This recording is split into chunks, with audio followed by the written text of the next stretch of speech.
You win some, you lose some. So, hello everyone.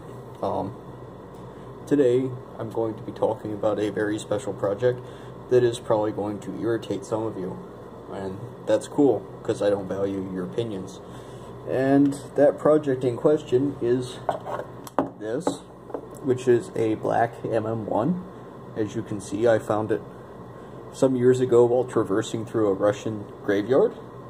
And it was pretty beat up. I mean, the rubber was fine. Obviously, Russian rubber solves everything, but the rest of the face mask was rather beat up. So I've taken the liberty of restoring those parts, and I've put a period-accurate filter on it, but we'll get to that in a second.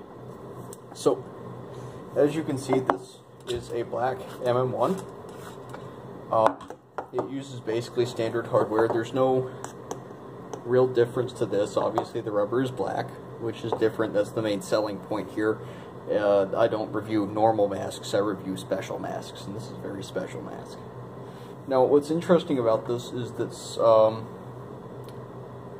I mean, obviously I had to remove all the hardware, but while I was removing the hardware, and eventually I replaced it with parts from another MM-1, the original mask used plumber's tape. And so, true to that, I have used plumber's tape on all parts of this one. Which is very interesting. I thought that Russian plumber's tape would be blue or something, but it's not. It is this nice white color, the same as any American tape that you can find. So very, very fascinating.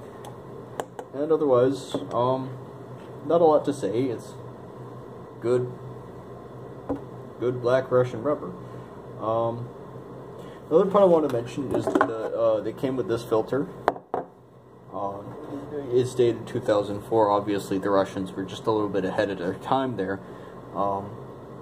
And you know how they like to knock things off, and so they put Czech Republic on there, I guess probably as a joke. And what I like about this is that this filter is actually probably safe. Well, relatively speaking. What I mean by that is that you always talk about what is it, the FP5, you always say that's safe. It's relatively safe. It's like Bird Box. You know, you walk outside right now, it's in theory, it's relatively safe to walk outside right now, but in the Bird Box universe, you walk outside and you see something and you die.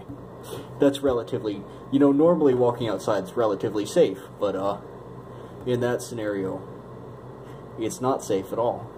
In the same way that the FP5 filter, which I don't think I own one, if I do, I haven't noticed yet, it's relatively safe. It is not perfectly safe, and I will say that with great assurance, because if I catch you wearing an FP5 filter, I'm going to hit you with a tennis racket until you take it off. So it may be safe in some contexts, but not in all contexts. The one particular context being if I see you walking down the street wearing one, I will hit you with a tennis racket until you stop wearing it. My point being, no filter is perfectly safe. Thank you for watching. Hope you guys enjoyed this terrible little review here, and pay me money.